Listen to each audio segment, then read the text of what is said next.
Welcome back, ladies and gentlemen, to WCS America Season 3, presented by Newegg. This is it. This is the finals. If you were to ask many players in their fantasy teams if they would have chosen Hart and Bomber, some of them would have said yes to Bomber, but a maybe at most to Hart. Hart has made it farther in this tournament than any other tournament he's competed in.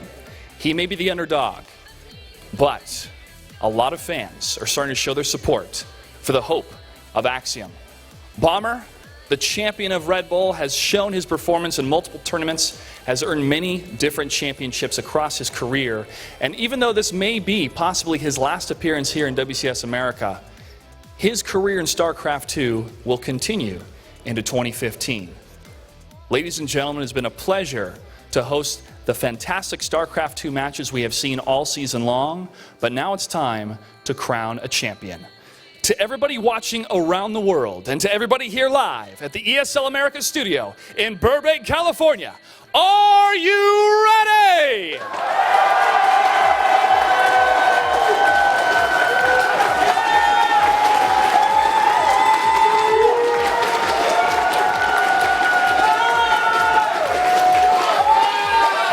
This is esports. This is StarCraft. This is WCS. We're almost ready for the finals. It's my pleasure one more time to kick it on over to the commentators, Nathanius and Rotterdam. Gentlemen. Thank you very much, Josh. We are ready as well. I'm still sort of recollecting my thoughts after that last series, though, Nate, because TvT really doesn't get much better than that. Hey, man, as a Terran, I've got beautiful things to dream about tonight, no matter what happens in this final. That's that best of five in and of itself could have been the final for half the tournaments I've watched. That's the level of play that we saw is unlike anything that we've seen in quite a while. You know, Terran versus Terran, we've had the scrappy matches, the very quick ones, and we kind of joked about another best of five that Pulp played against Tasia lasting 30 minutes, right? And then this one goes the full 9 yards. It was insane to watch Bomber play against him, and it's going to be an awesome final. I can't wait. Yep, of course, no vetoes in this one as we are playing a best of 7, so that means that the players are just deciding the map order right here and right now. We're going to kick things off on Overgrowth. What else, Nate? I mean, you know, the most standard map, right? This is the one for Terran versus Terran. Nothing super crazy. Nobody hates it, right? That's the best way to put it. I mean, obviously the map order is going to matter because you know you don't want to play on the maps that you feel more comfortable at. But in the end, you're gonna have to play most of them if you want to win this one. Like if you want to win 4 maps, then you know obviously you can do it quicker than that, but you're still going to have to win 4 maps. It's really not going to change all that much. I'd be really surprised if this one ended with a 4-1 either way. It's gonna come down to it. It's gonna come down to the wire. I have a feeling. Like how do you think it's gonna play out? Who do you think is going to be the aggressor? Hart has to be the aggressor. He's got to be the aggressor, but Pult was pretty damn aggressive himself in that last series. And Bomber showed stoic defense, defending every attack well enough to, even if he didn't win the game, draw it out very long. And that's where it comes down to, what does Hart have in store? Because for the mid-late TvT, we haven't seen a lot of it out of him. We haven't seen it since he played against Bomber, and it seems to be ages ago. Yeah, I actually remember that series. I mean, that was, of course, Season 2. It's funny as well, because Hart played against both of these Terrans in WCS America. Whether it was Pold or Bomber that advanced, he played against both of them in the players once. Against Pold is a long time ago, and I remember that he was ahead in multiple games, but he didn't really prioritize the upgrades, and Pold did. And that was one of those games where double eBay is a lot better than single eBay as long as you don't die. You know, that's pretty much what it boiled down to. But that's a long time ago. This is, needless to say, a unique opportunity for Hart. Hart has never been on this stage. Hart has never played for this amount of money as well in a single series. Yeah. This is that once-in-a-lifetime opportunity. This is what's going to make, I don't want to say make or break his StarCraft career, because he's got a great future ahead of him. He did so well already. But this is truly that one moment where if he excels here, then he can always look back at it. And no matter what happens, I did win WCS America Season 3. Yeah, this is the biggest match that Hart will have ever played in his StarCraft 2 career. This victory would be the biggest payday, the biggest tournament, the biggest result, the most prestigious accomplishment he's attained in StarCraft 2, period. So even though BlizzCon is not something that he's thinking about anymore, he cannot qualify, this match is equally important for him in every other imaginable way. Yep. Someone who might be thinking a bit of BlizzCon a little bit is, of course, Bomber, because the way that it's set right now, and it's very easy to theorycraft now when there's only one match left before BlizzCon starts. If Bomber loses the grand final, he will still be going to BlizzCon, but he's going up against Classic. Needless to say, one of the stronger Protoss players in the world. Yeah. And also, like, of course, Bomber has won his fair share of TVPs over the last few months, and I don't want to say that's a weak matchup for him, but going up against Classic in the round of 16, that's a difficult one. Yeah, Classic is he's consistently one of the top players performing in Pro League as well. He's as, a GSL champion, Code S. That really, says it all. That should be all we need to say. Despite all of his other great accomplishments this year. But however, if Bomber wins this final, Nate, then he becomes the #1 performer of WCS this year, so he'll take the first spot going into the finals, which means he will go up against Jaedong. Bomber is a monster when it comes to TvZ, and let's not forget that I believe the last few times that Bomber has played against Jaedong, I think he won. We spoke with him about this as well. Bomber is always confident, but Bomber against Jaedong, he goes in that series that he almost starts looking at the quarterfinals already. And of course, we will not do that because we respect the Dong and we know what Jaedong is capable of. But for Bomber, that would be a better matchup on paper. Yeah, I mean, to put it simply, Bomber has had a much better year than Jaedong, performance-wise, championship-wise. Especially if you compare Jaedong's results to Classic, right? Yes. You put that up against where Classic is, and you say you're up against someone who has significantly fewer accomplishments. Jaedong has not had quite as hot of a year as he had last year, and I think it's gone to show in his performances. Bomber wants the #1 seed. And most of the accomplishments that Jaedong had in this year, they're also a couple of months ago already. Because he had the multiple top 4 finishes, but that was often earlier in this year. He did win that tournament in China, but that was an 8-man tournament where he pretty much only played ZVP anyway. He played a ZVZ final against Snoot, but that tournament, that doesn't really compare to the Red Bull Battlegrounds DC that Bomber just won. So if you talk about momentum, Bomber probably carries around 10 times as much momentum as Jaedong does. So for Bomber, this would be extra nice. Of course, he wants the title on his resume as well. Bomber made the switch at the start of this year to start playing in America. Last year, Bomber was still participating in Korea. And it's not like he didn't get anything done in Codes, because the opposite is true. He had deep tournament runs. But he just didn't go all the way. I mean, he got far enough to qualify for the season finals when we had them last year, and then he won it. So it goes to say a lot about Bomber's skill and his ability to participate and win, whether he's in Korea, playing in America, and this is his chance to kick off this grand final and get that #1 seed. His opponent, of course, has so much to fight for. And last, before we introduce the players, I would also like to say the final thing. If Bomber wins this series, then Zest and Innovation will not play against each other. If Hard wins this tournament, we are looking at a Zest versus Innovation in the round of 16.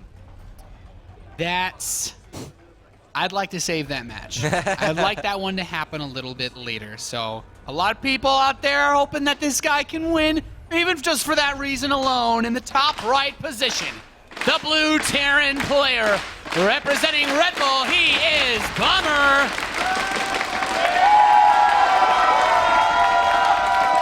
His second grand final appearance in a row for WCS America. Yeah, super impressive, super consistent, and of course, he has won so much money in his career. A player that's a little more unfamiliar with this stage, but he has been phenomenal throughout the season, is this guy. Give it up for Hard.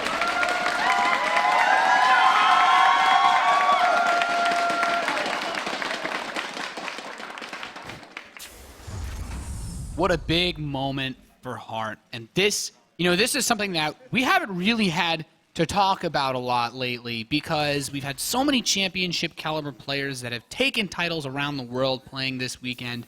But Hart is that guy that perhaps nerves can come into it. He hasn't been on this level here. It's the same stage he played yesterday, but the weight of this match is much heavier than anything he's ever done before. Nate, I'm already going nuts over here because Hart, talking about nerves, well, he's just going to go command center first on the low ground at Overgrowth. Well, that shows a lot of ambition if I've ever seen one. And look what's happening over here. Bomber is actually sending an SCV across the map. Well, the last time that these two players played on this map, Hart proxied him. So you go the complete opposite direction. Like, instead of going for a cheese, Oh, you play defensive. Oh, he's getting close to getting that SCV though. That's it's really nice. You forced 2 extra workers down. Ring that's, around the rosy. That's not even counting a scout. Just running around. No, indeed, this is nice for Bomber. Not only did you just see the fact that this is a command center first, there's a little bit of resources lost. No, so close. Look at all the SCVs and they're not mining for hard. The grand final kicks off with worker fisticuffs. You got to start somewhere, Nate. It will only get better from here. Well, Bomber needs. He's like, okay, I need to make a little bit of action before my Banshees start. Then 7 Banshees take 7 minutes to build. So by the time that happens, Stim is done. I truly hope that he will bust that build out one more time. Even if all of the Banshees just fly into missile turrets, I'll still be happy. Well, Bomber has shown he can still win series despite losing 8 medevacs. Yeah. So losing the Banshees, that's small talk for him. Hart is going to try to win this Marine fight with 1 additional SCV, but this actually is annoying already. These 2 Marines from Bomber are frustrating. Bomber. This is not nice for Hart. He's being very aggressive. Yeah. And he's being very annoying, because the last thing you want in your grand final, especially when it's the first time ever, is one of the SCVs there is also I wonder if he rallied. He probably rallied down to his natural to build the command center and then didn't change it. But like in the grand final, you're nervous. You're like, all right, you know what? Screw it. I'm just gonna go command to the first on the low ground. I don't care. And I gotta show him confident. Yeah, and then the first thing that happens is like, all right, I gotta pull SCVs. Oh, I gotta cancel my bunker. These are small things that are not going to help Hart's state. But I mean, he is an experienced player as well. He's just never been in a tournament final, but he does carry a lot of experience. It's not like he just started playing this game and this is the first time ever that he's in the spotlight. He's just never went this far, but he's been around for a long, long time. I mean, how many times hasn't it happened though, where this is where the nerves can get you, no matter how many stages you played on, because it's just there's gonna be so many people watching, so many people, you know, all your teammates, all the Axiom boys. I'm sure they're up watching this, cheering him on.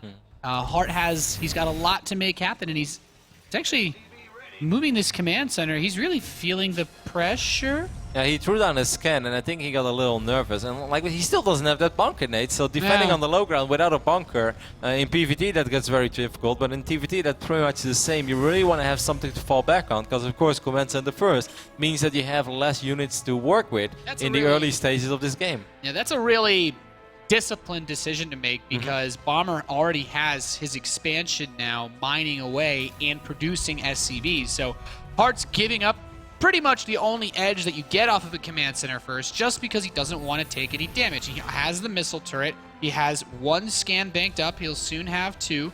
So I like it, because it's very easy for someone like Bomber to kill you if you get a little bit too greedy holding on. And we've seen a couple of crazy pushes on this map as well. What was that other TvT that just ended the other day very abruptly when... what was that? What did I watch, Nate? I don't know what games you were watching, Roddy. Well, most of the time I watch with you, so you should, Nate. Thought we're a partner. We're a team. I don't know, man. Our sleeping schedules do not line. All right. I'll figure it out. Oh, Widowmine is actually gonna get a shot off over here. That's nice for Hart. This is just a single Banshee opening for Bomber as he followed this up with the Raven. But that's nice. This Banshee really won't get anything done at all. Yeah.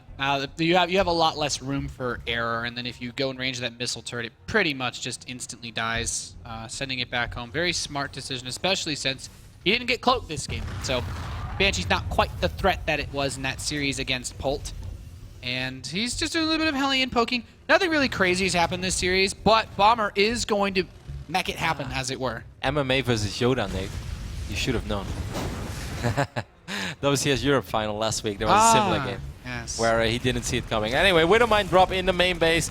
Bomber will react immediately by pulling away all of these SCVs. Oh. He knows, right, Nate? Nate? SCVs, man. They had that extra couple hit points. Okay.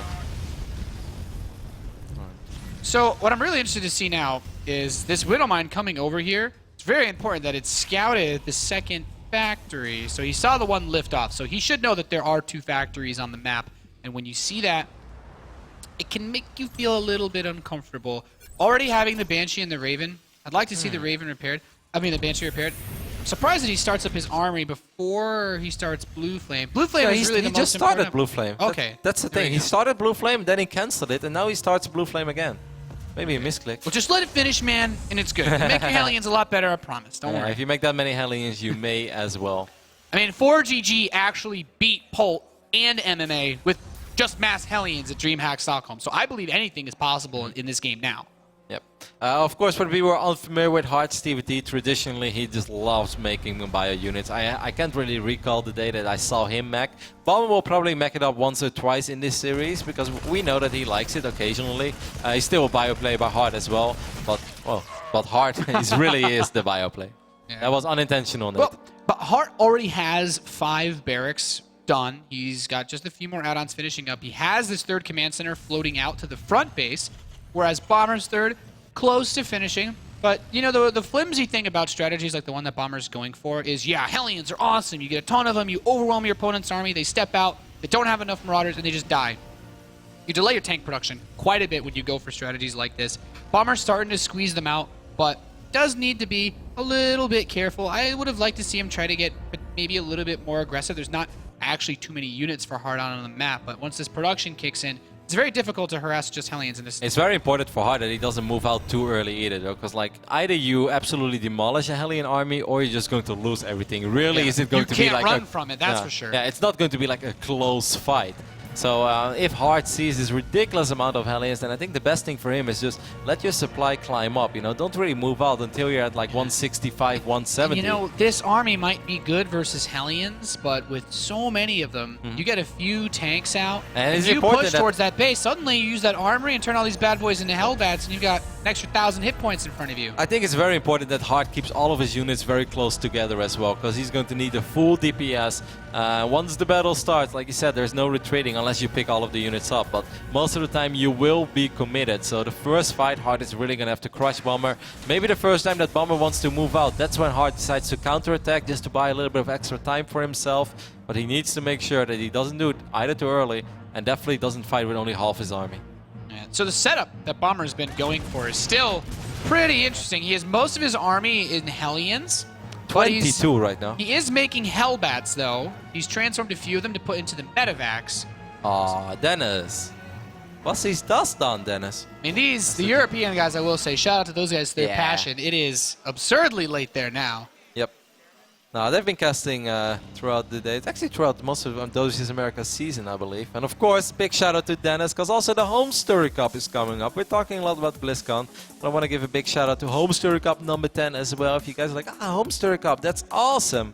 That is going to happen the weekend after BlizzCon, so we're going to have back-to-back fantastic weekends of StarCraft 2 action. I mean, there's still quite a bit of StarCraft coming up this year, of course. We're all talking about BlizzCon, the big grand championship for WCS next month. After that, as you said, Home Story Cup. Still a few more DreamHack Winter as well. IEM San Jose. It never really stops, Nate. It really doesn't. No. One day there's going to be a StarCraft 2 tournament on New Year's Eve.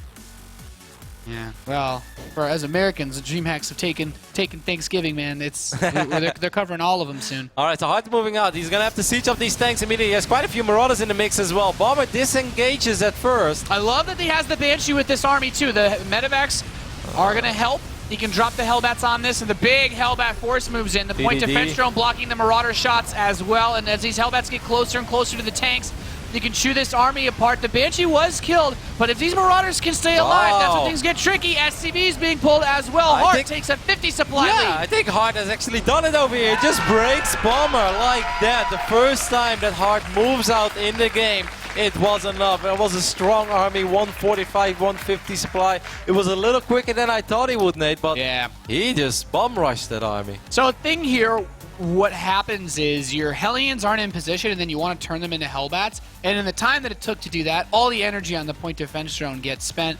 And of course, the Banshee dies. Your Raven doesn't really get to do too much else. Your Vikings will die. And tanks. The tanks were out of position for Bomber. Well, he was covering his third. Yep, and also at first he rolled in with the Hellions and then he disengaged. And I think it's safe to say in StarCraft 2, the moment you run away from a battle, you're going to make it difficult, especially when your opponent has siege tanks, because then you give him the freedom to siege up. And the next time you're going to have to fight, it's not like the tanks are morphing into siege mode. No, they're already sieged and they will unleash their full damage. So that was just an excellent start of the battle from Hart. And just like that, he takes game number 1 on Overgrowth. Pretty easy. One fight. Yeah. Really well done. I think another thing that's important to consider is that oftentimes on Overgrowth especially, that ramp area is where you rally your army. That's where you rally your forces to go to. You want to have a place where you can pivot between your main, natural, and third. And Heart takes advantage of that because normally, since you rally things there, it's not quite the place that you can attack. But because it's either freshly rallied units, tanks won't be sieged there.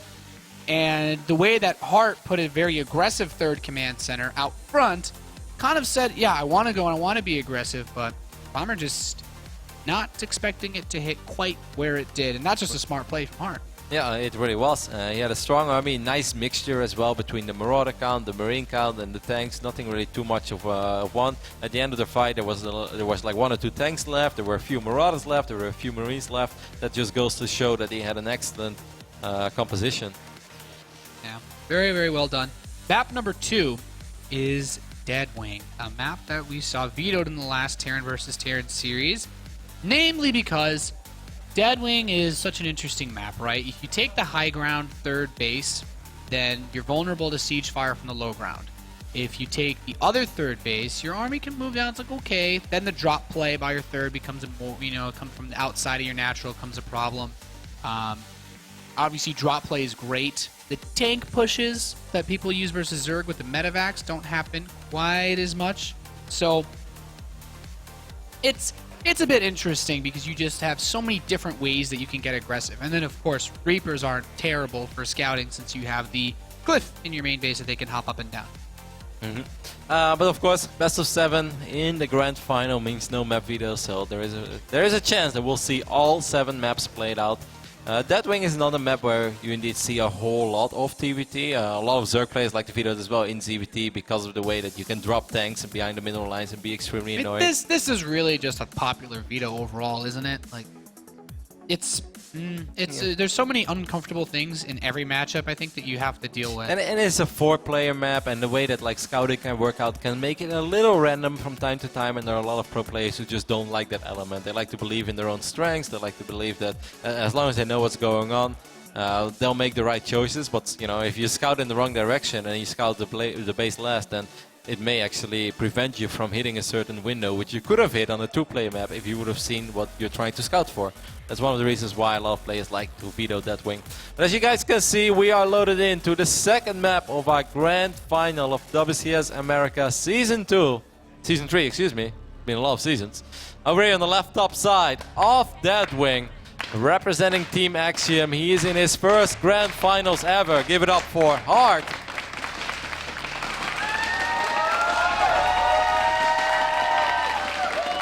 Up 1-0 against someone that has quite a few championships under his belt. A formidable Terran player in his own right and guaranteed to go to BlizzCon. In the bottom left, wearing blue in this game, he's sponsored by Red Bull. He is Bomber.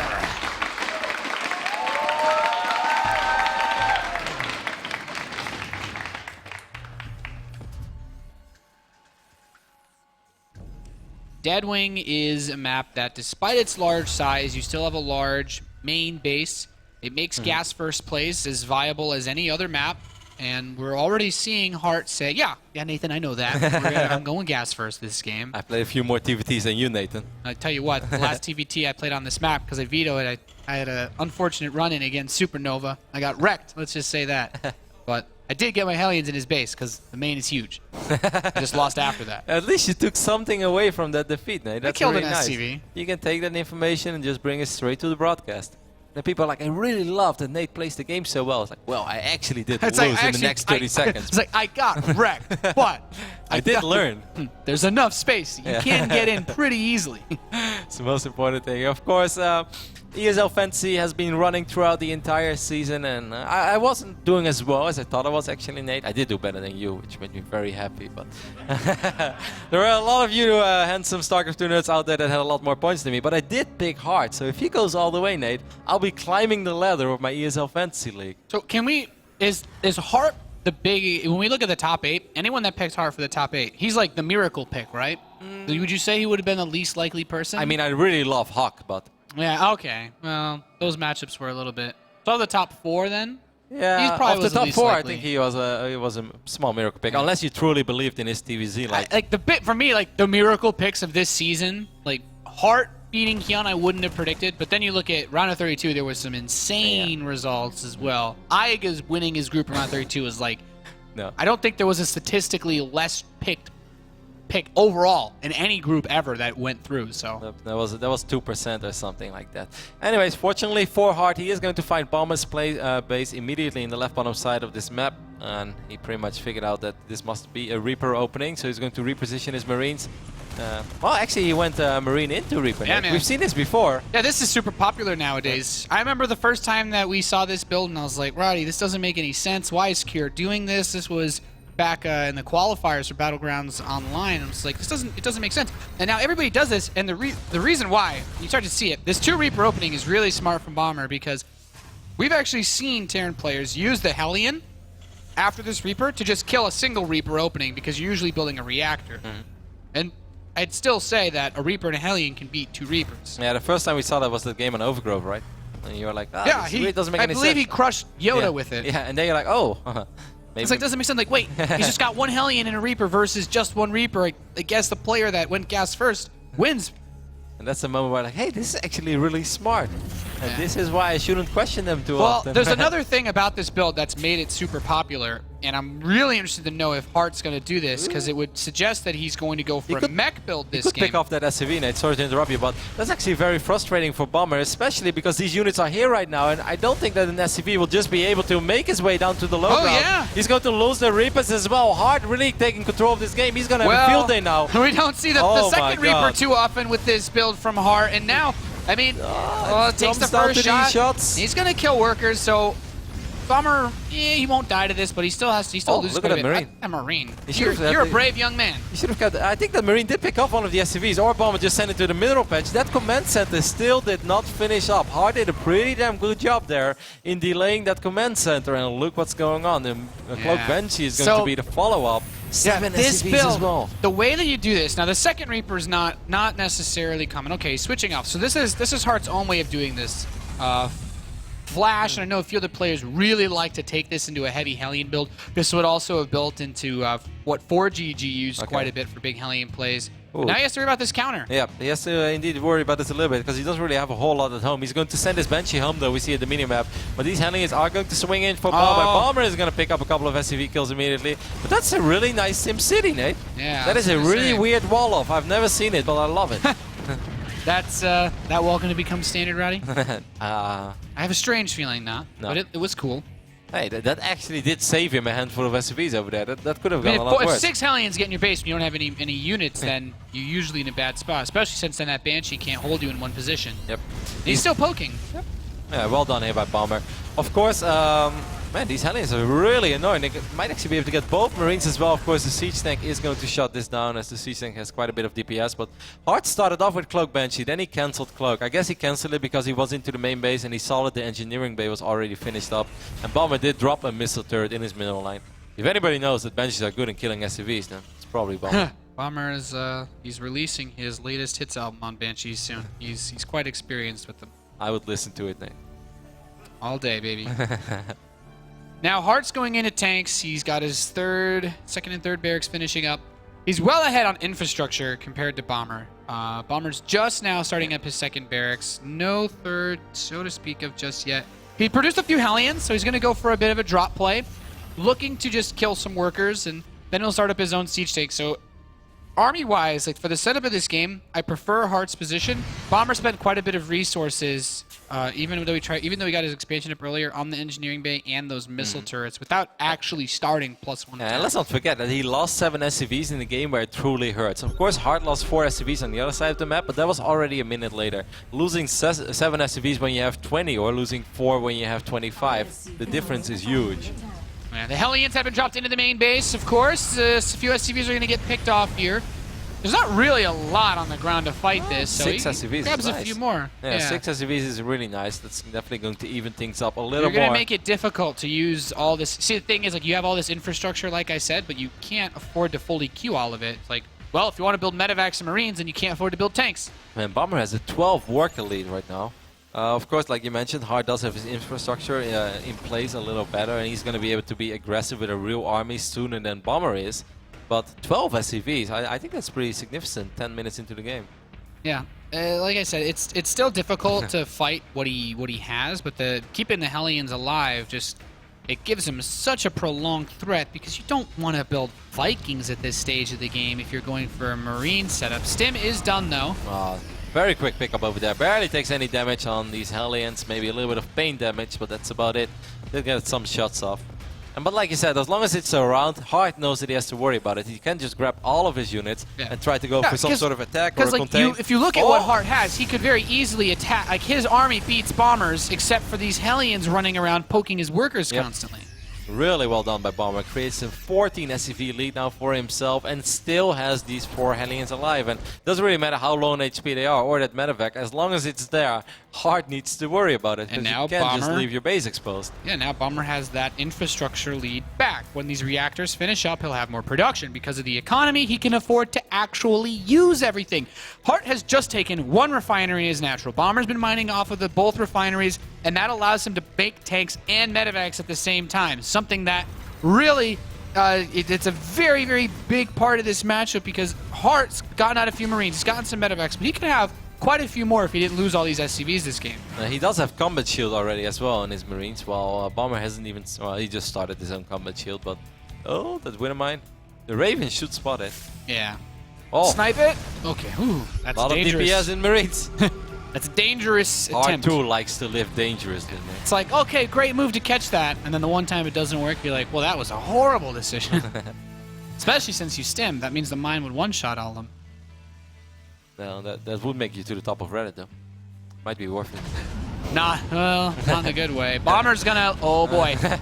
Bomber loves to fly, man. He really does. This boy's got wings, that's for sure. Yeah. Don't say that, you might get sued, Nate. Alright, 5 medevacs on the left side of the map. Hart is completely unaware of it. He does have 1 Marine patrolling on the south side of his base. He should hide these Marines. He should give Bomber the idea that it's good for him to drop. Oh, that Marine actually misses it, but that might be good in a weird way for Hart because he still has all those Marines over there. He still has a lot of Marines sitting in his main base. Yeah, at this point... Oh, what? Well... What's happening over there? He's sandwiching himself. Okay. I'm a little bit confused, but... Well, okay, if he kills this tank, then he can siege the production from the low ground. The Starport doesn't have an add-on either now. That's nice. That's very nice. Going to slow down the medevac production quite a bit. I like it. He's spreading out his medevacs Seeker super missiles. Oh, Seekers. He could pick him up. He's gonna try to it's pick going to him be up. close. No, Whoop. wrong one. Okay. Oh, right one. Oh, okay. He saved all the tanks. Yeah. That's very nice. Finesse play there. Wow, Bomber is so far ahead in supply net. Look at that, 109 against 66. That worker advantage. That Every Bomber. little thing Bomber's done this game has just been beautiful, Roddy. Oh, that really snowballed quickly. He's now sitting on a 40 or so army supply lead. Then again, he was up 70 supply against Pold, and that game went on for a little while. So we're not going to look too much into it just yet. But the fact that he just forced that starport to reposition and there is no add-on on it, that is really nice. Like in stuff like that in a TvT, that can make a major difference. Yeah, so Armory starts up for Bombers, so he can get his supplemental upgrades. No missile turrets at all in the main base of Hart. If those 4 medevacs fly in, like, Bomber has such a significant army supply lead that if he just goes on both sides at once, like, I don't think he's weaker on either side. Well, there's nothing to catch these 4 medevacs inside the main base of Hart now. This is a really, really promising drop for Bomber. Even if he just kills those reactors and stuff. Yeah, those reactors are huge right now. And the Hart natural, pulls everything of course. in, but now his natural's open. Bomber's going to stim in. Tanks are sieging up, so he cleans up the forces inside the main of his base, but his natural tanks going down left and right now. Bomber has sieged the natural mineral line. Saves the medevacs as well. Excellent play here by Red Bull's Bomber. Has 3 tanks in range of that orbital command. Has quite a few Marines working on as well. And I think this orbital is just going to die. Yeah, Banshee's going to try to come up. That gets picked off. Marines dying left and right. That tank support just too strong. And Bomber's like, well, okay, medevacs go home. Guess what? Next army is leaving his base. And it's even bigger. Forgot about a few of those medevacs, but like you said, Bomber's macro, of course, on the money as always. As soon as he gets set up, he will never stop producing units until the game is over or he's maxed out. And Hart knows it as well. That was too much. GG is called, and Bomber evens up the series. So now we're practically looking at a best of 5. Yeah, Roddy. Not bad play at all. Bomber, when you look at the difference between that game and the last one, there was a clear moment where Hart had a nice position. He has 3 barracks set up. His opponent is just starting his barracks as Heart's reactors are finishing. So he has the ability to make more Marines. He can still build tanks. He's got a reactor on his starport.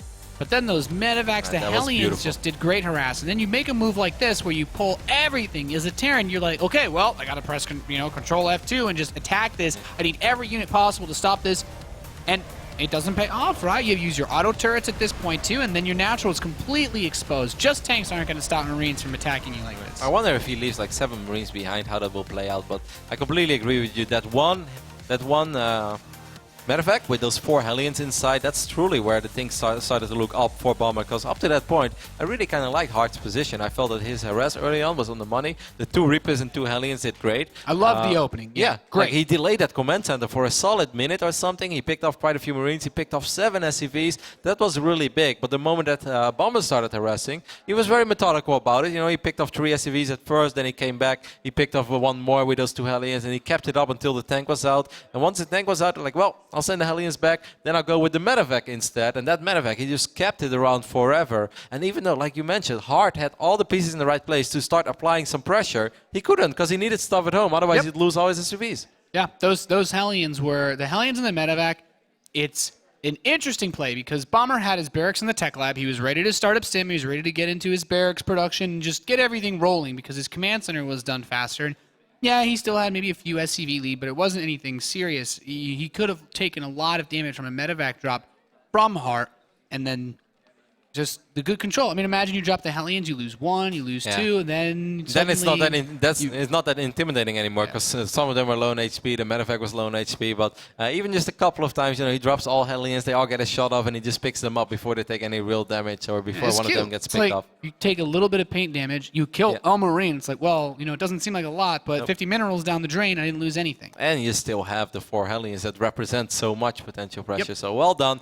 Our next map is going to be played on Merry-Go-Round. Of course, you know, something we didn't really mention yet, because we keep talking about the amazing role that Bomber has been on over the last few months. He did not win WCS America yet, and of course Hart didn't win either. So we are crowning a new champion today, Nate. Yeah. Well. And Paul, despite still having a very successful, I would say 2014, as he's made so many deep runs and still been collecting so much prize money, Paul won 2 WCS America championships in 2013, but in 2014 he was not able to win one of them, as Jan, of course, won Season 1 and Pig Baby was our Season 2 champion. Yeah, well, Bomber made short work at Pig Baby, that's for sure. Got his revenge in that pretty epic final that they played last season, and so far this final is shaping up to be pretty damn good. Some much shorter games so far. We haven't quite gotten to that late game, but we'll see if that pops up now, as we are loaded into game number 3 of the WCS America Grand Final. In the top right position, the red Terran player representing Axiom in the biggest match he's played in his life. He is Hart.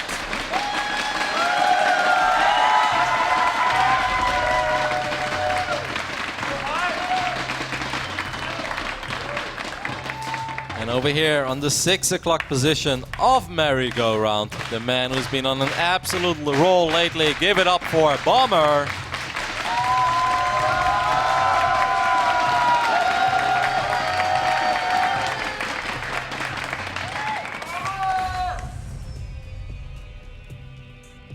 So the map, Merry-Go-Round, is another map where yet again, Rotterdam, you have a quite large main base area. I feel we're on a... There's a trend with this season's maps, and this is not something that just Terrans knows, of course. Protoss and Zerg players alike hate this when dealing with early Terran drops, and it's given Terran an edge this season for sure. Season 3 has been pretty good because of things like this. Did somebody record that? Hey man, I don't argue it. I'm going to play that over and over again. I'm going to make a mixtape in my car, and while we drive to the office, this has given Terran Plays an edge. This has given Terran Plays an edge. This is going to be the most enjoyable ride of my life, Nate. What can I say? It's made TvT a living hell. That's the other end of the sword there. But of course, we still have tweets coming in as well. I want to give a big shout out to everyone around the world who's been staying up, watching these games, and of course to all the people who are living in North America as well. The times are a little more friendly for you, but we appreciate your support of the beautiful game we like to watch and play. It's been awesome. Keep them coming. Hashtag WCS. We're not done yet. Plenty of games, plenty of time to get your tweet up there. Got a few Aussie tweets too earlier, man. Yeah, all around the world, Nate. Hawaii tweets. There's always this one guy from Honolulu. Well, you won over the Hawaiians a long time ago, Yes. translating that time zone difference. Like, I just hope one day that I show up in Hawaii and somebody will remember me. Whoever the governor is will greet you for, Yes. for your great deeds, Rotterdam.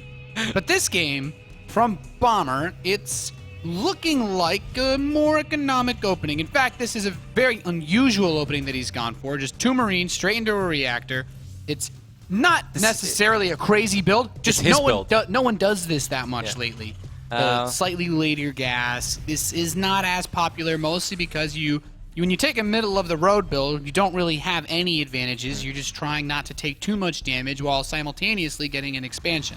He did this for a while against Protoss too, and if it was scouted, then he just dropped the command center. And if they didn't scout him, then he would actually try to be aggressive with maybe mines or Marines and Hellions and stuff like that. But yeah, we'll see how it plays out as the first Reaper from Hart is going to make his way across the map. Of course, Hart already has his starport finishing up, Nate, so he looks to be a little bit more committed to this aggression. He doesn't see... Oh, don't lose... No, he's going to lose the Reaper. That's a nice pick-off for Bomber, especially early on. Those Reapers, they add a lot of DPS and potential hit points. Yeah, Okay, very important to keep those bad boys alive. Hart, back home, is going to go for the bench. I think he had... Then it's a little bit less started of a disaster that he loses the Reaper. For some reason I thought he was actually going to follow this up with medevac play, but obviously you want to keep the Reaper alive, but it's a lot more important when you follow it up with something else aggressive. And Banshees, well, they'll still get the job done with or without the Reaper. Yeah. It's just like, when you put yourself in this position, someone like Bomber, like sending these Marines over, there's not a big difference in terms of army size. This Widow Mine would actually wreck all these Marines if they walked up. I'm actually suddenly really concerned. Just send one. I wonder if that Widow Mine is exactly on the edge where the Marines can't see it. I don't think you'd be able to see this Widow Mine. I think it's too far up the ramp. It's close, It's but got to be too far. let's take a look at Bomber's vision real quick. Oh no! Bomber! Oh, he's gonna see it now. Oh, well, get that out hurts. of there, Marines!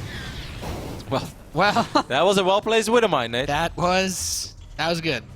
That did a lot of damage. These But now those Marines, like, I'm more impressed he's keeping them there. Because Hart's like, all right, 3rd command center immediately. I'm feeling pretty damn good now. Alright, 3 Hellions going to try to fight these Marines, but the Marines are well positioned as well. These Hellions are really not hurting one more than just once. He's letting that Hellion tank the damage, but that Widow Mine's about to be off cooldown and... Oh, it's going to get the multi-kill! Okay.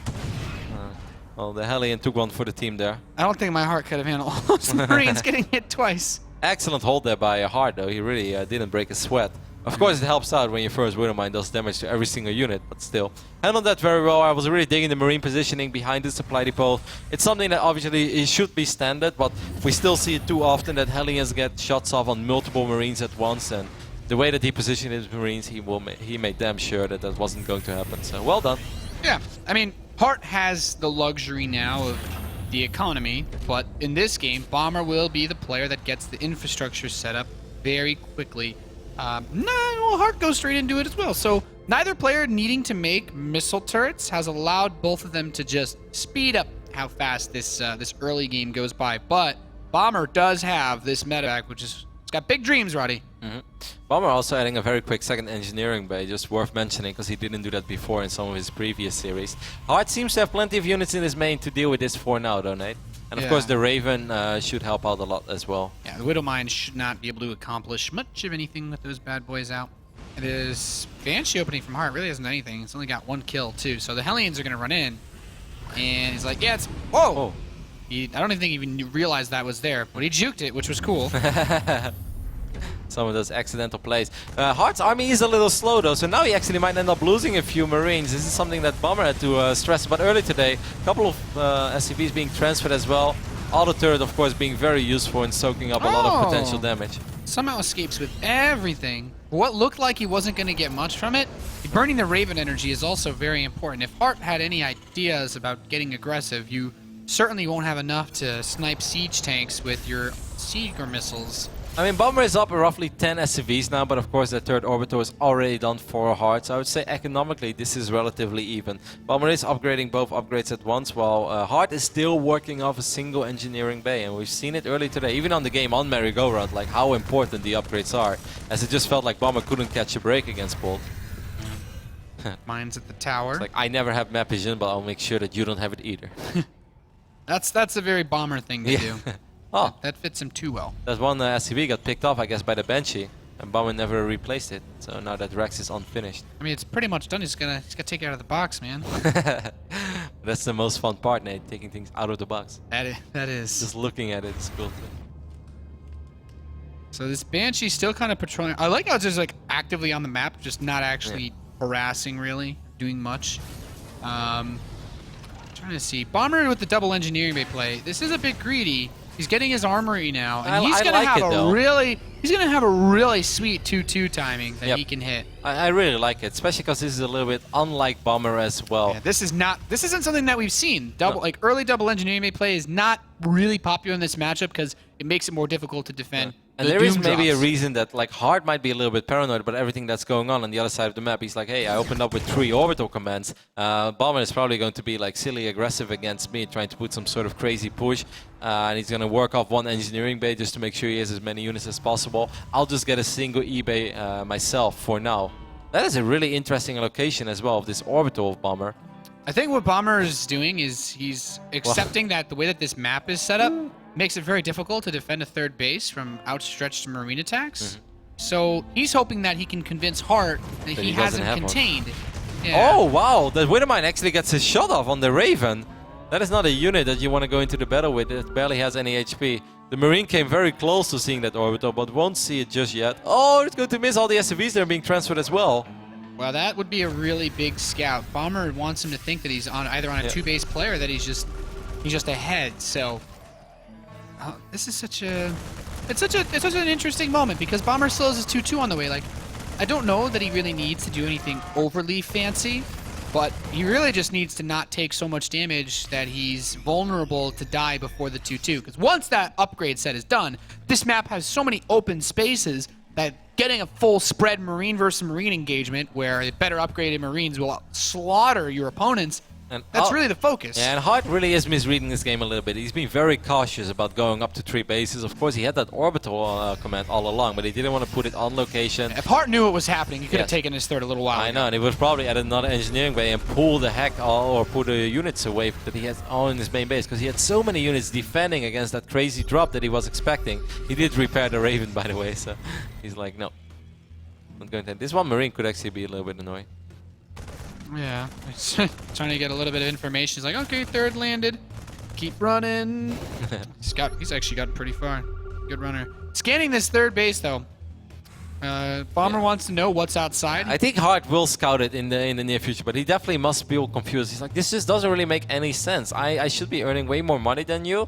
I had all these units, but you never tried to drop me. You're not moving out. Bomber's luring him into a false sense of security because he's starting his 4th command center. Like, Hart still keeps units in his main because he's like, this guy really has to drop me soon. Otherwise, I am so far ahead. This game just doesn't really make sense. This doesn't add up. But now I think Hart will finally be able to figure out what's going on. Marine's going to find the base. Like, really? What are you guys doing over here? This isn't your third? No, he just hopes there's not another one, Nate. Yeah, that's... Oh, I'm sure he'll immediately send Marines to every base in the map. That's actually really... It's a really good both point. armies are moving out right now. Hart might actually be able to intercept a couple of these tanks. +2's done for Bomber. He's got a great spread, and that means the Marines of Hart are taking a walloping here. Auto turret drops will not be enough. Hart actually just walked into arguably the worst anti-timing he could have hit. Yep, it looked promising at first. He's picking up a couple of SCVs, but actually was working on the refinery. He might get the orbital. That would be something that he could work with. Now Bomber's got to go. Yeah, look at the production tab as well. 3-3. If I was Hart, I would evacuate that third base, and I would just sit on 2 bases. No. You can't fly through the window, man. We're not allowed to open it. Poor orbital. I don't think that Hart should try to defend over here, Nate. I think there's almost no way. He should definitely not run up. He gets a tank. That's well done. Now he should just disengage. Man, these Marines are so strong. It's really going to be borderline impossible to just win a straight-up fight. I love this call. Really smart. Great call. Oh, okay, well. There's nothing in the main, too. If like Bomber wants to get crazy, he can get crazy. Well, he's being crazy, Nate. Yeah, well, I guess that's... Yeah, it goes without saying. Hart hopes for it. He's like, yeah, you should pick up everything. That went really well for you in the past. Oh, man. So, even with upgrades, right, this is a good defensive position for Hard. Bomber is being very stubborn, though. He's actually... He's pushing the issue pretty hard, but he's losing a lot of his Marines. Like, upgrades are good, but if they just run into tanks, they will still die. Yeah, those blue pieces flying everywhere. It's not doing too well for him. So now we're just back to a 2-base TvT. But Bomber is a full upgrade ahead. That when is that massive. 3-3 finishes, things are going to get He's going to try to fight before the reinforcements show up, and I think that might be a pretty good call as he gets most of these tanks from Bomber. If you're fighting without your tanks, though, like don't let your few Marines fight those Marines, even though you think you're ahead. Yeah, the thing is, that wasn't Bomber's real army. Bomber has so many units in his main. Bomber has... Wasn't even his final form, Ronnie. No. That's true. Well, He's going to float over his main upgrade. orbital as well, so he will soon to be a real 3-base Terran again. Hard is going to try to draw, but being a full upgrade now, basically 2 upgrades, it's just really hard to make that work. And he doesn't have the same amount of orbitals anymore either. He never rebuilt his third base, so he's still on 2. Hart never got +1 vehicle weapons, which is also really important to note. Yeah. Like when it takes a whole extra shot for your tanks to kill the other ones, in a mirror matchup where tanks are a very important unit, that upgrade has a significant impact on who can actually win a straight-up fight. Great mind games by Bomber over here in game number 3 of Merry-Go-Round. Of course, when you play best of 7 against your opponent, you're going to have to try to fake him out once or twice, and that is exactly what happened over here. Hard is going to try to find an opening. I don't think there are too many missile turrets. Bomber is not really a missile turret man, but No. you know, This there's is just Marine. there are still a few units in the main. Guys, there's something coming! Oh, Bomber is going to step forward. He's like, yes, finally, I'm on the right side of these things. Well, not today, Bomber. Well, those 2 Marines certainly paid the price for it. Bomber's maxed out now, the only so- thing that Hard could hope for, I guess, is that he somehow maxes. Like, I don't think he can fight now. I think the best thing he could do is just max out on as few SCVs as he possibly can. You should lift up all your army. Please. Bomber can start attacking because he's not going to get much further ahead than he currently is. He's on 3-3 upgrades and he's maxed out. I mean, it eventually just becomes like the worst that happens is Hart gets even on upgrades, and Hart runs in towards the left side with that double drop, which is quite nice as his army pulls away on the right side. Yeah, Still, he's making some moves and making some plays. I thought he could win this skirmish actually because there's no medevac over here for Bomber, so those Marines should eventually keep in die. mind, Hart's broke. He has no production. So as Bomber pushes through this army with his magnificent upgrades, Hart can't replace anything. GG. Yep.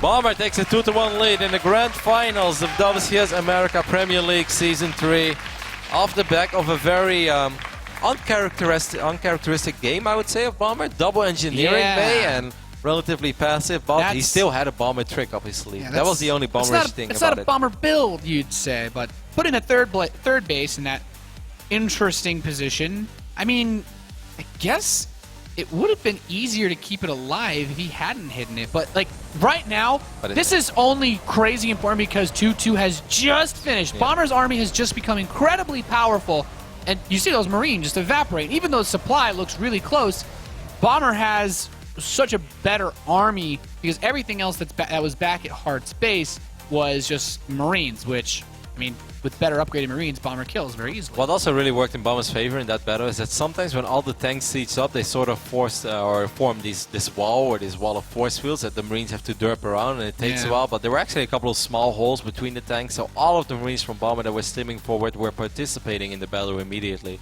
So that allowed them to have as much DPS as possible. And like you said, they were already stronger than the Marines of Hard. Yeah, there's so many.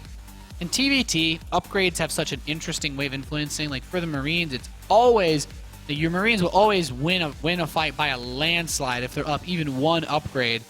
And the tanks, it's not as big of an impact when you're playing with mostly Marines. But once you get up to the point where Bomber has, 6 or 7 tanks parked outside your base, and he's got upgrades and yours don't, like your tanks you can't defend with just tanks. You need to have that advantage, and when you don't have any advantage, well, you just saw what happened. I'm excited for map number 4 as it is going to be played on Nimbus once more, and we've seen Bomber bust out his crazy mech build multiple times. It's pretty successful in the past. Today, Polt had an excellent answer to it, but I still think it's a very promising build, and I wouldn't be shocked if he does it again. Even though, it's hard to use a build that you just lost with, he's been successful with it, and it really seems like his go-to build on Nimbus, especially taking into consideration the spawning locations, Nick. Yeah, it's It's cool, and I'll dive into this a little bit more after the introductions, but the ways that players respond to those types of strategies has been very interesting to observe throughout the years. Of course, now that we are loaded in, our player in the top right position is down 1-2 in this best of 7. Needs 3 more wins to clinch his first ever championship title. Give it up for Axiom's Heart!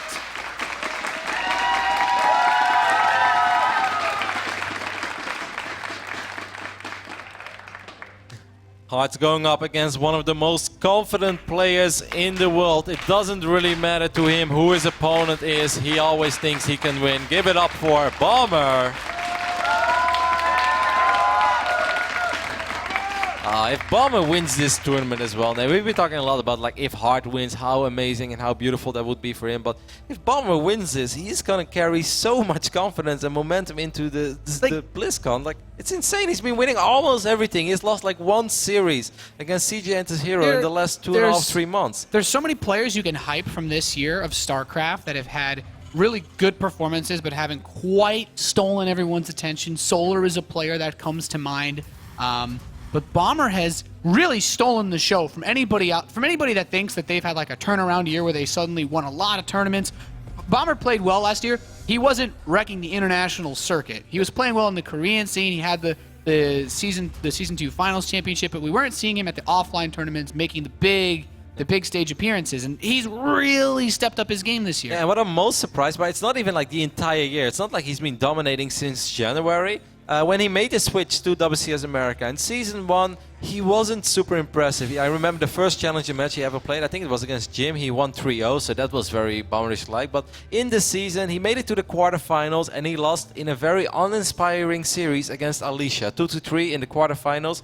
And I wasn't really feeling it. I was like, wow, Bomber, he switched to WCS America. And then to bomb out against... I mean, Alicia is a very strong Protoss, don't get me wrong. But that series, there was nothing truly exciting about it. It was just... a PvT series with lots of all-in on either side. But ever since June, July, Bomber has stepped out of his game in a way that you normally don't even think is possible for a player that's struggling in the first few months of this year. But it's been beautiful to witness, especially because we've casted pretty much every single game that he's played. Yeah, Bomber's been a treat to watch. Of course, thanks to your tweet, man, at Infamous Sora. First time watching WCS, is already hooked on the new forms of gameplay. Man, if you're watching competitive StarCraft one of the first times in the last couple months, there have been some truly amazing StarCraft. This year has really been just really higher level from so many of the Kespa players just really reaching that top form.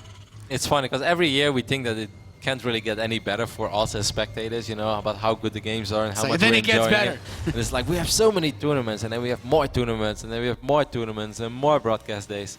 It's been a fun time, Nate. It's been a very, very good year so far.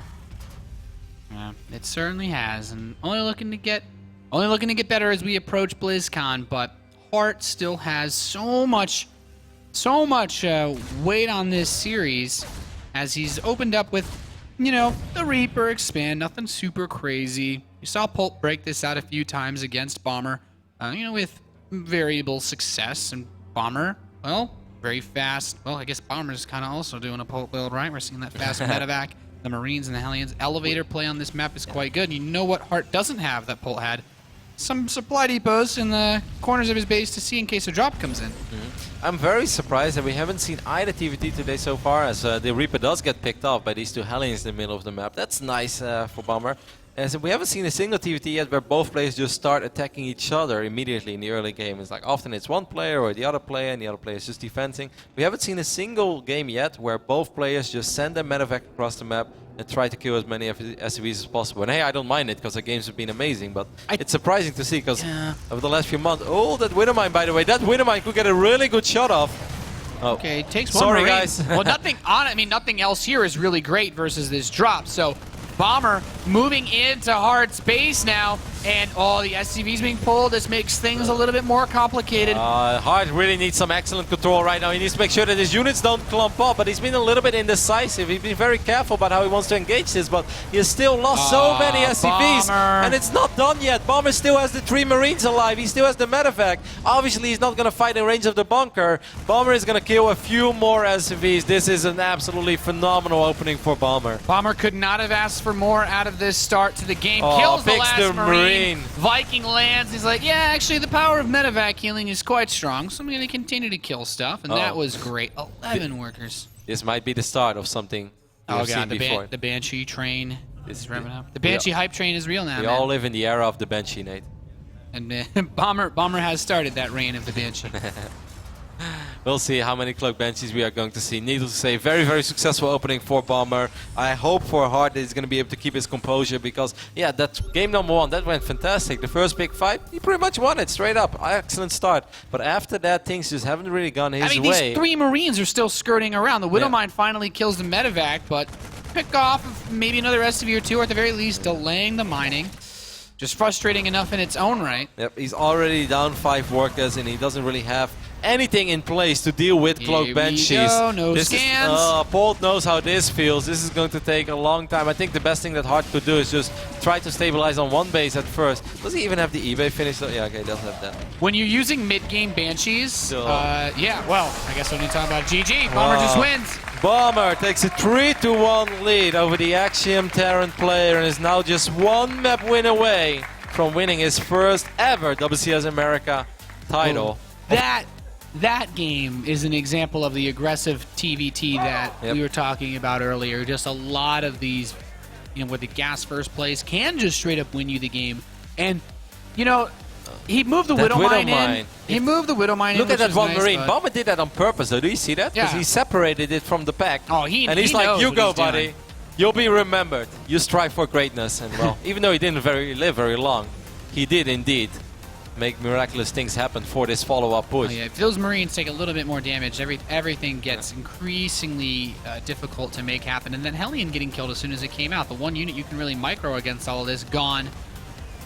You saw Hart. First he pulled the SCVs through the racks, that choke point between the racks and the factory, and then he disengaged because the units were too lined up. And the longer you run around, the harder it gets because the Marines from Bomber will get in a good position, and Bomber is going to have time to set up the Hellion shots that he's looking for. Great execution, of course, by Bomber, and truly, that one Marine soaking up the Widowmine shot just changes the entire game. Sending one Marine forward, absorbing the shot like a trooper, allowed his buddies to do the job. He took one for the team. That guy was the real MVP, Nate. He was. Didn't get any kills, but oh, he deserves his own place on the scoreboard. He was striving for greatness, and I think he achieved it. He will be remembered. Next year on this exact day, Bomber will light a candle for that Marine. I'm very interested to see if that happens or not. Alrighty, the 5th map, a potentially last map, but hopefully we will see a little more TvT action, is going to be played on Catalina. Hart is looking at a very, very difficult task. He has to win 3 maps in a row against this man, Red Bull's Bomber. Of course, Bomber was up against Big Baby last season, 3-1, and Big Baby was able to do it. So perhaps Hart is able to do it as well, Nate. But Bomber in TvT, it's really funny because you don't think of Bomber and think that he has this phenomenal TvT. You more feel that he's like very good in TvZ and he's relentless in TvP. And then you always like, I really was wondering 2 months ago, I was like, I really wonder how good Bomber is in TvT. It turns out that this is like the matchup where he's posting the most ridiculous results in. He just, when did he lose a TvT? I mean, I know he lost in maybe Season 2 early stages against Polt. I think maybe in the round of 32 or something like that. I don't even Or it was Season 1. I think in Season 1, the round of 16, he lost against Polt before moving on as 2nd place, and he played against Alicia and he lost. But that is a very long time ago, and ever since the start of WCS America Season 2, Bomber has been a man on fire. He has been on quite a tear. Catalina is an interesting map because those aggressive plays, once again, you have a very large main base to drop into, much like, well, most of the other maps that we've had in Season 3, so the Gassers play is not bad. This is a map where I truly love that build that was extremely popular for like 2 or 3 weeks as well, the Raven opening into the double tank medevac drop. Like, I really like it on Catalina. I saw Liquid's Bunny do it multiple times against Polt in the early stage matches of Intel Extreme Masters Toronto. That build looked rock solid on this map because there's, like you said, there's so much airspace and there's so many ways to fly into the main. Yeah, it's a very tricky map, and the spawns also play a large hand. you know, like the bottom right spawn on this map has the most space behind the main base mineral line for Banshee play if Bomber wants to go for that. There's so many different ways to use the way that this map is set up because it's a 3-player map. Alrighty, we are loaded in to our 5th map of the Grand Finals. Of course, I want to give a big shout out to everybody here in the ESL America studio. You guys have been awesome throughout the entire weekend. Make sure to stick around, even when the games are over. We'll try to have a great night. But much love for coming out. You guys are awesome. And what could be the final match here? This man needs to bring it all back. In the top right, spawning in the red trunks, he is the Axiom Terran player, Heart.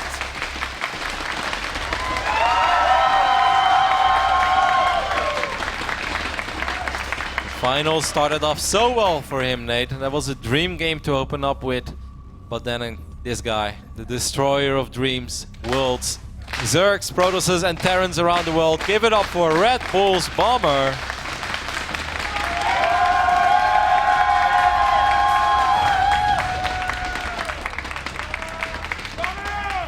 I really wonder what makes Bomber nervous in life. Do you think there is something?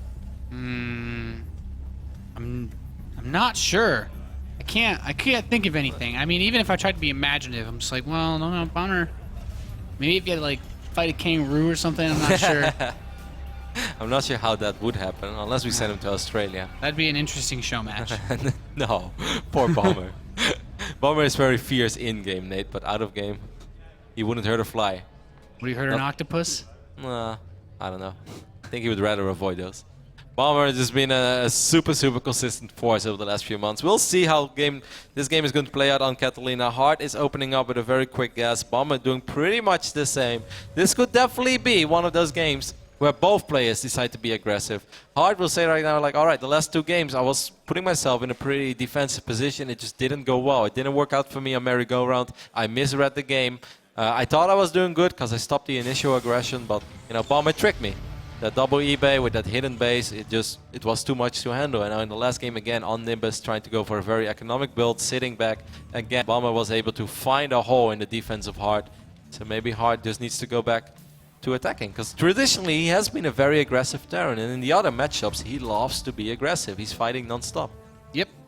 This map though, man, both players are giving what this map asks for, and that is the gas first play. The very fast factories, the very fast starports, the very fast units that can kill you very quickly. Now, Heart has chosen once again to open up with the Reaper after his first Marine. Bomber doesn't seem to be following that fad yet, but that does complicate things if his first unit gets caught off guard, if that Reaper can actually get in and deal a little bit of damage. Yeah. Bomber scouts the Marine, so it's not very likely that he expects the Reaper as a follow-up. Of course, this did happen on Deathwing. And going back to that game on Deathwing, that may have been a pretty crucial moment there as well, because Deathwing early on started off very well too for the Axiom Terran player. He was definitely putting himself in an okay position. Just after that, as soon as that went wrong, it feels like almost everything in this series so far went wrong. Reaper hops into the main base, but there is a Hellion there to greet it. Reaper only saw the barracks, nothing else. Well, I mean, you see that Hellion and you know it's your opponent is going for the same type of strategy as you. They don't really have many units, but if Heart wants to get aggressive, it won't be too much of what he's thinking about. It's because he has taken the second gas. Bomber now with just 1 gas. You think Banshees or Raven, Nate? Quick. It's probably Banshee. I mean, it's Heart. Yeah, Banshee. Thing is, like when you're playing a map like this, there's a reasonable amount of directions your Banshee can come in from to harass, and even though he doesn't know, Bomber, because he's gone for this Bomber's gas going for build, the same build as on Nimbus, and yeah, the build that so many Terran players have been using. This could actually, I mean, even strategies like this could still kill him. Like, Heart has kept even his Reaper at home. Like, he is very cautious because he doesn't know. No, if Heart keeps the Banshee at home as well, Nate, that could go very well for him. He has everything right now in his main base. The Reaper is going to see this medevac unload these units immediately, so the Banshee should stay here for a bit and just help out with the damage. Unfortunately, the Widowmine is on the wrong side of the wall. Ooh, Banshee is a little bit exposed. Hellion just want to get these Marines, and Bomber's Marines want to pick off the Banshee, but a solid defense so far from Heart. No, more than solid. Now he should be out of the woods, because it's very unlikely that Bomber is going to drop those units one by one once again. was a little bit surprised that he picked it up that quick. Well, he's still going to try. He finds an opening somehow, but I think Hart has more than enough to deal with this. Yeah, I actually still like the potential for Hart to do some pressure back against him because Bomber... Oh, the Widow Mine! The Widow Mine is going to shoot this medevac out of the skies. Wow! Billy is back. And he's gone. Well, that guy... That guy had a movie made about it. He just jumped out of that medevac while the rocket launcher was like in the air. Well, like any good horror movie, he still died at the end anyway.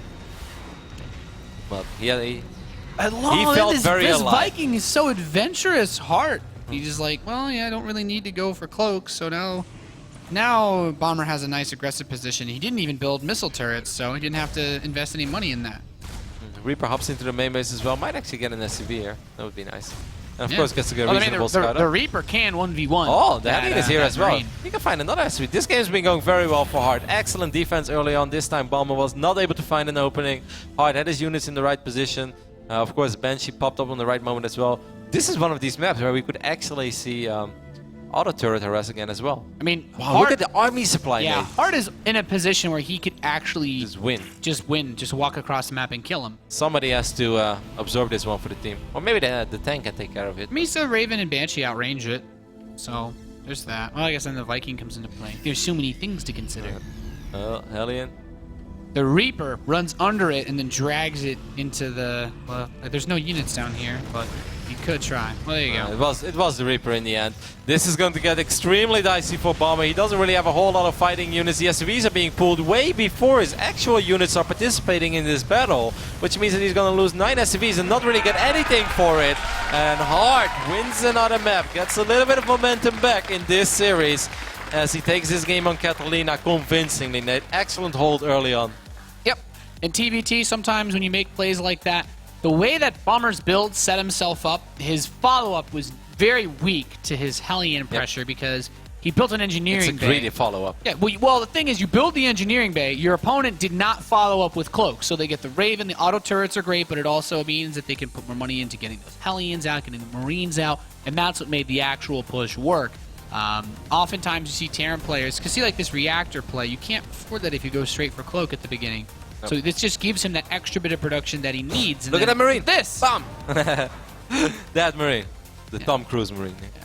Yeah. That medevac represents so much power in the early game for Terran versus Terran because we saw how Bomber used the medevac on Deadwing to keep Hart in his base.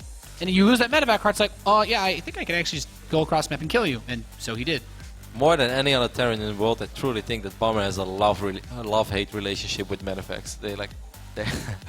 You know, either it goes fantastic or it's just a disaster. Yeah, well, I mean, there isn't really an in-between. It wasn't Bomber the first guy in Heart of the Swarm to secret missile his own medevacs just to fly them into his opponent's units. Like, yeah. Bomber is heartless. Is there anything he hasn't done? He is heartless. Our next game is going to be played on Foxtrot Labs. We saw Bomber, of course, play on this map against Paul. That was a very exciting game as well, and also a pretty uncharacteristic game of Bomber, just showing us once more that, you know, in TvZ he might be that Terran that just harasses once and then drops mules, and then runs across the map and win. But even in those high action-packed games where you really need a lot of APM to keep up with a player like Paul, he just kept looking for openings, and he did find them eventually. That was a really impressive game by Bomber, showing us that despite the fact that he always says that he's one of the older players in this scene and is becoming a little slower, I really didn't see anything like that, Nate, when he played on Foxtrot earlier today.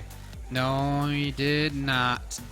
Curious to see if we're going to have any more games go into that mech direction. That's something that's always kind of interesting. This was one of the first time I saw this map, I saw Bomber playing on it, because I told this story before. Yep.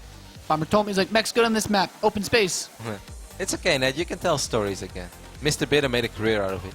Oh, just kidding, Ben. Of course, Ben is watching from home, supporting his boy.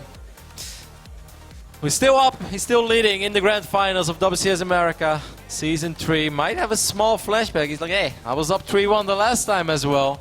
Let's make sure that this doesn't happen to me again. Hart on the other end. He's still dreaming about his first championship title ever. It's a great story regardless, Nate. Over here on the left top side of Foxtrot Labs, He just needs one map win to crown himself to the Grand Champion of WCS America Season 3. Give it up for Bomber.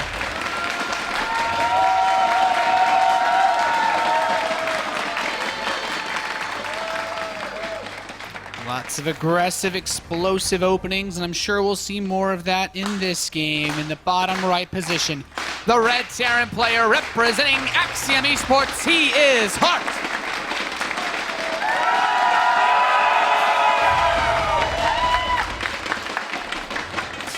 Gas first once more for Hart. So there is a good chance that he will be a little aggressive, and the same thing is happening on the other side of the map for Bomber, Nate. TvT, man. Roddy, I'm going to tell you something about this map. Can you take a guess what I'm going to say? Tell me. There's a lot of surface area in the main. Well, you took the words right out of my mouth. There's quite a few places that if you were not to have a supply depot or perhaps a Reaper, you would not be able to see units being unloaded via medevacs or a Banshee coming in, and that's just another thing that makes this map tricky. I learn a lot from you, Nate. Hey, man. It's easy when the only map that really has an exception from this season to that rule, I'd say the closest is Overgrowth. Yeah. Overgrowth, it's pretty easy to see all the inside of your main. But then it's a small map, which offsets all of that. So you can still get across the map very quickly with your early Hellion medevac drop. This TvT is definitely more in the line of the most recent TvTs that we have seen over the last few months. The semi-final we saw earlier today between Bomber and Bolt produced 5 absolutely ridiculous games that really threw me back to the Wings of Liberty era, because I haven't seen TvTs like that in a while. This is still very tense. There is so much on the line. I'm really like on the fence on like who I'm cheering for. I'm very close with Bomber. He even stayed at our apartment here in Southern California for 2-3 weeks, so we really got to know him. And he's an adorable guy, but so is Hart. And I would be so happy for Hart if he wins his first tournament ever. It's such a great story to get behind. For it's us, his first like big tournament. For us, there are really no losers. I guess the only true loser is the guy that actually loses, because he misses out on 10 grand. and maybe his first title ever. Oh well. Starport goes down next to the tech lab, so there's a good chance that it will be a Banshee opening again for Hart. The Banshee did well. He has been mining double gas pretty quick in this game. So yeah, it has Banshee written all over it. Of course, it can always be a Raven. It's funny because it's one of those few builds when you look at it, like from a commentator perspective, the setup for a Banshee or a Raven is the exact same thing at the very beginning. So it's very difficult to know. It comes purely down to preference, and for a player, it also gives you the flexibility to change your mind, you know, based on anything. And it's game sense, because in a way, like sometimes I compare these guys with poker players, because Bomber is a guy that so often produces the right unit. When his opponent goes for Cloak Banshee, he's the one that's going for a Raven. This time, however, it's Cloak Banshees on either side, so that could get very fun. Versus Banshee. It always produces interesting results when you have these builds go up against each other. Because Especially it comes down to some players will build a Viking and they'll save a scan. Other players will get a Raven and they'll just hope that they can control their Marines well enough that they don't die before their Viking comes out. We know that Bomber is a greedy Terran. Now I wonder if he's going to be that greedy that he's going to delay his engineering bay for a while. It would be a very risky move in this matchup. Okay, Hart just makes a single Banshee, then follows up by the Raven. This also still gives him the ability to cancel Cloak, because researching Cloak for just a single Banshee is not something that you really have to do. No, I mean, Cloak is like it's not super expensive, and it's a nice upgrade to have throughout the entire game. But most of the time, if you're really committing yourself, both players are actually going Banshee into Raven, Nate. Yeah, well, thing is, the Banshee from Bomber did get one shot off on that Hellion, it seems. He's lost the 12 health, but I'm really interested to see now, as he comes through here, this Banshee shows up, there's a single scan for Bomber, his Raven's about to come out. Marines trying to get close to the Banshee. You don't want to use that scan, but Bomber, how greedy are you going to be? He only wants to scan if he makes sure that the Marines are below the Banshee, of course. The Raven is almost out, so I don't think he's going to scan at all. Now he's just going to go forward. He already lost 3 or so SCVs. The Banshee from Bomber is in the main base of Hart as well, not really doing too much yet. So far, Hart is definitely getting the better hand of this early game exchange. 7 SCVs, while he barely lost anything himself. That's a phenomenal opening. You know, Bomber doesn't even have a command center on the way. Hearts is almost done. Yep. Everything in this game looks phenomenal for Hart. I'm trying to see where Bomber has the edge, and it's just in the one tank that he has out, but when you lose so many resources, I think that's offset. Okay, so now this is actually what we were referring to earlier today, Nate. You know, the Yoda versus MMA game on Overgrowth, where I think that one base follow-up, if it catches you off guard, obviously it's super intimidating. Well, this Viking will shoot down this Banshee of Hart, but I think Hart has saw it all, and Hart should realize, like, hey, I think my opponent is one-basing me, so it is important for Hart, I think, just to keep this orbital command in his main and just set himself up in a strong defensive position. Then again, it's always hard to break out of a contain, and Bomber is actually dropping the command center now, so Bomber will probably get a contain off on Hart, but how long will he be able to keep it up? He's not going to break Hart, right? Nah, no. I mean, if Hart took his natural and then his Marines get spread that out, Widowmine, things get man. weird, but Hart is putting Widowmines in tricky positions. yeah, I mean, He's a dirty Terran. That is actually dirty.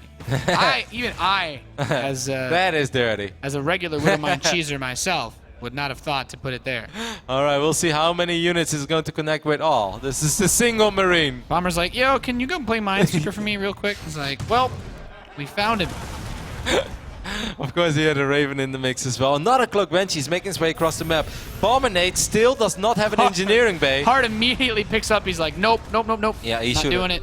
Okay, so this is getting really interesting now because I don't think that Bomber can break Hart, but Hart is Point defense drone. Two Vikings against one though. Well, the Banshee actually chews up the point defense drone of Hart faster, so such a weirdly small thing actually gives a huge lead to Bomber because nothing else that Hart had could actually get rid of the energy.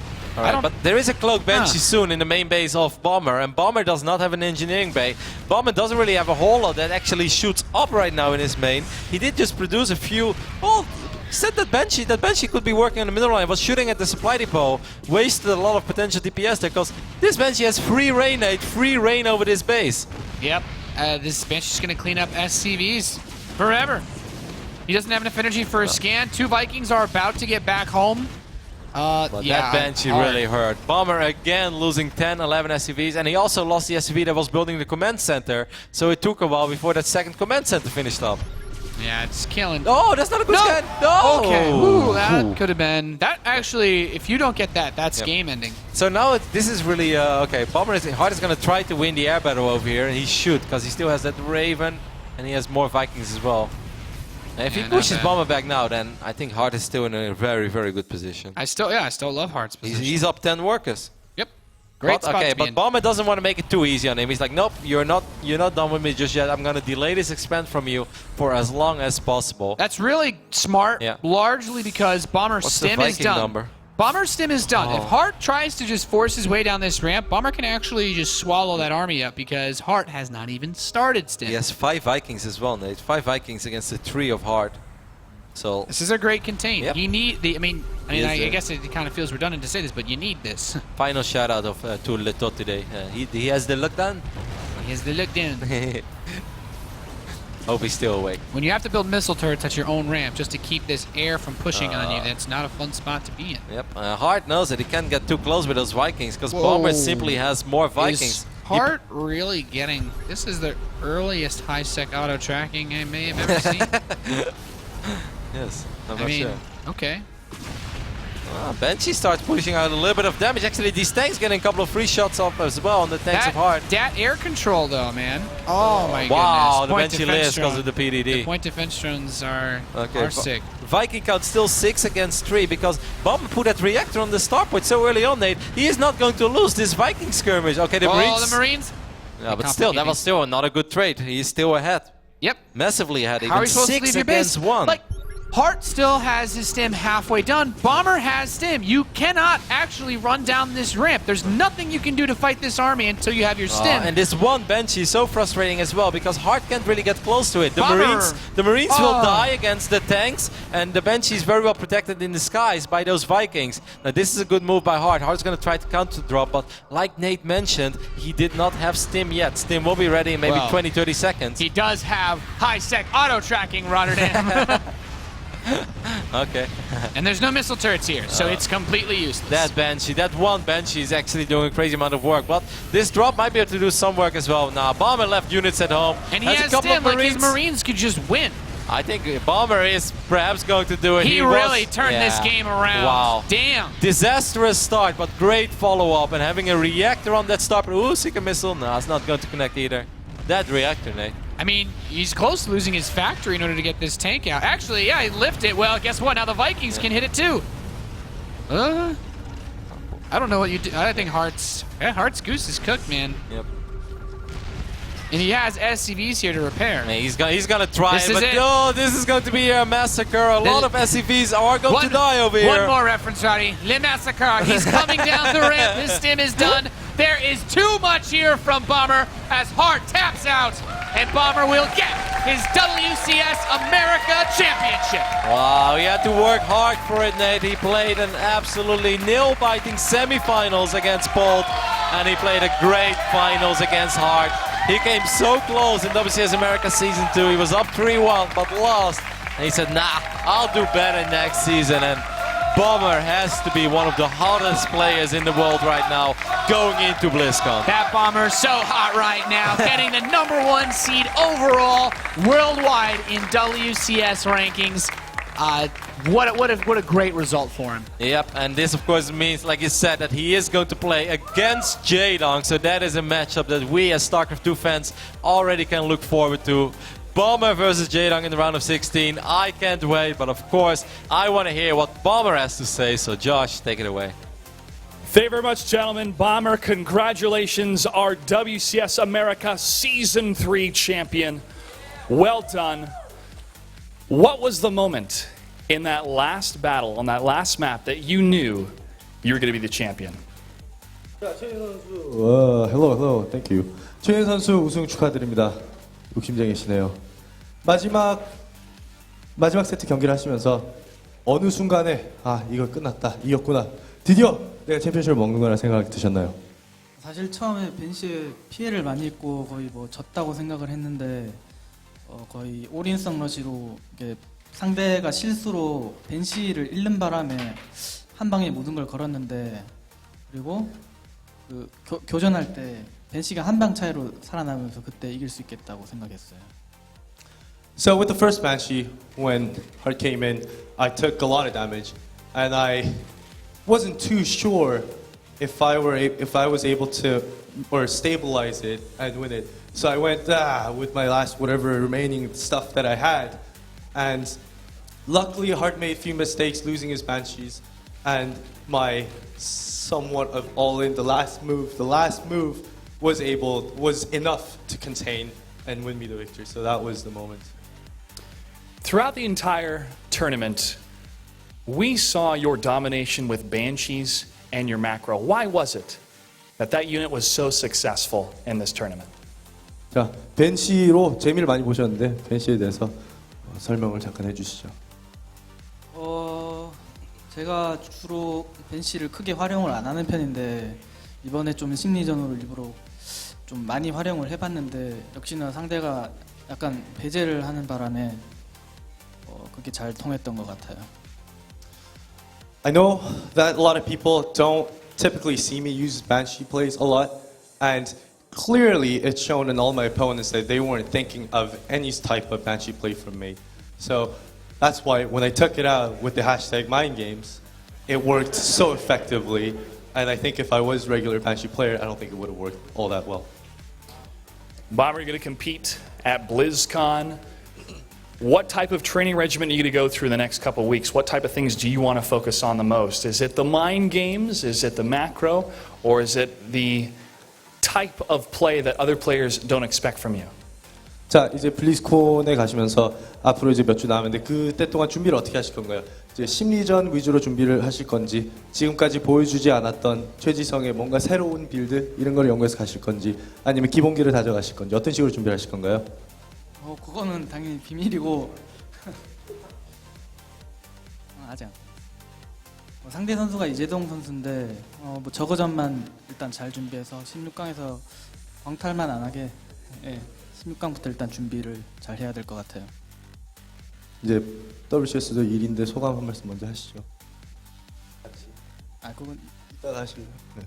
No, Anyways, I know that my opponent at BlizzCon will be J-Dong, So right now, I'm just when I go, I think I'm going to be focusing heavily on versus Zerg, or more likely versus Jaedong, because I don't want to be dropped out in the round of 16 in BlizzCon. And how and what exactly I'm going to be working on is a secret. It needs to be a secret. It was effective at this tournament, Bomber, a champion once again. What would you like to say to all your fans, all your friends, and everyone that's supported you throughout your entire career so far? 이제 올해 WCS 북미하면서 이렇게 많은 팬분들께서 정말 응원을 해주셔서 정말 많은 힘이 됐고, 내년에 WCS 코리아로 돌아갈 텐데 그때도 많은 응원해 주셨으면 감사하겠습니다. When I first moved to WCS America, I was really shocked at how many fans I had, how many supporters I had in America. It was really, I can't really explain. I appreciate all your support. Unfortunately, I will be moving back to WCS Korea next year. I hope you guys keep up this support next year and that I could get that energy from you guys next season and do well again.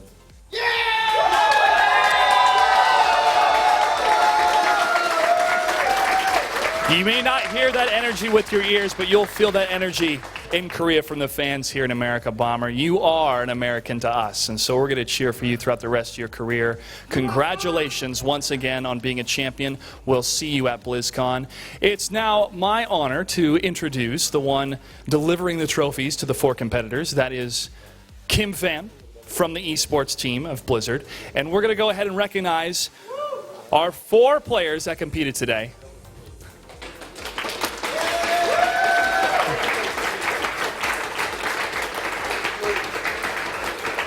So, gentlemen, if you can please join us on stage, and Kim will go ahead and deliver your medals.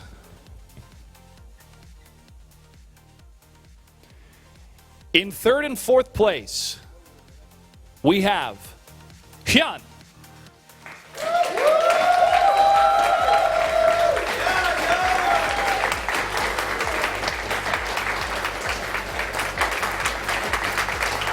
And in 3rd, 4th place, we have Polt.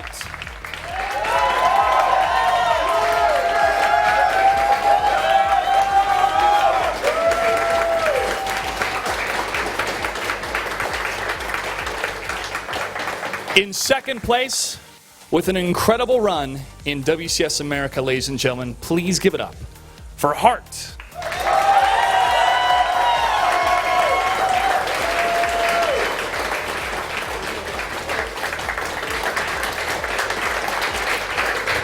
And one more time, your WCS America Season 3 champion, Bomber!